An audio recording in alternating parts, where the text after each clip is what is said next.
நிறைய முருகன் பாட்டா பாடினாங்க. எனக்கு உடனே கொஞ்சம் என்ன ட்ரிகர் பண்ணி விட்ட மாதிரி ஆயிடுச்சு. கொஞ்சம் என்னுடைய நினைவுகளை கிளறி விட்டது போல் ஆகிவிட்டது.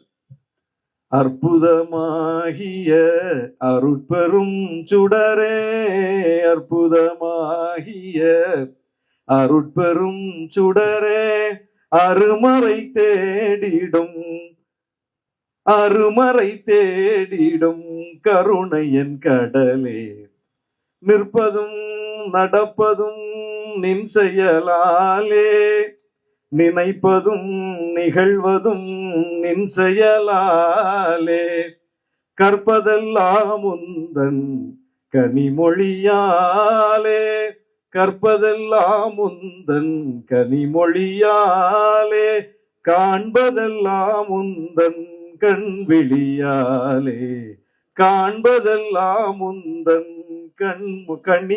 கண் விழியாலே, கற்பனை என்றாலும் கற்சிலை என்றாலும் கந்தனே உனை மறவேன் நீ, கற்பனை என்றாலும் கற்சிலை என்றாலும் கந்தனே உனை மறவேன், கந்தனே உனை மறவேன், கந்தனே உனை மறவேன், கந்தனே உனை மறவேன்.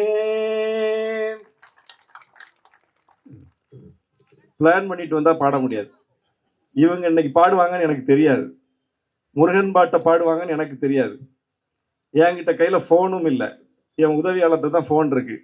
உடனே எடுத்து இதை படிக்கிறதுக்கோ மனப்பாடம் செய்யறதுக்கோ எனக்கு வாய்ப்பு இல்லை.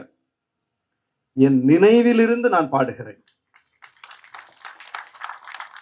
என் நினைவு அடுக்குகளில் இருந்து இந்த பாட்டை நான் பாடுகிறேன். அதனாலதான் இடையில கொஞ்சம் தடுமாறிச்சு லைனு. பாட்டு பாடினாதான் பாடிடலாமே.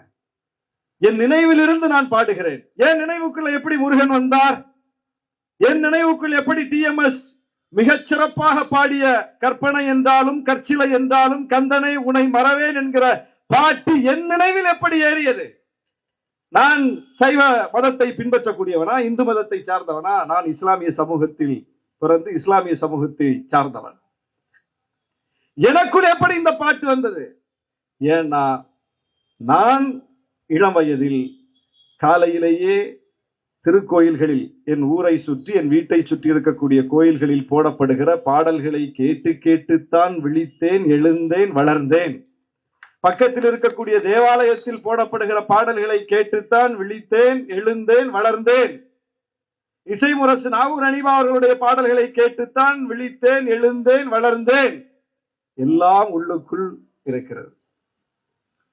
இதுதான் தமிழ்நாடு. தமிழ்நாட்டின் தனித்துவம் என்று தலைப்பு கொடுத்திருக்கிறீர்களே, இதுதான் தமிழ்நாடு.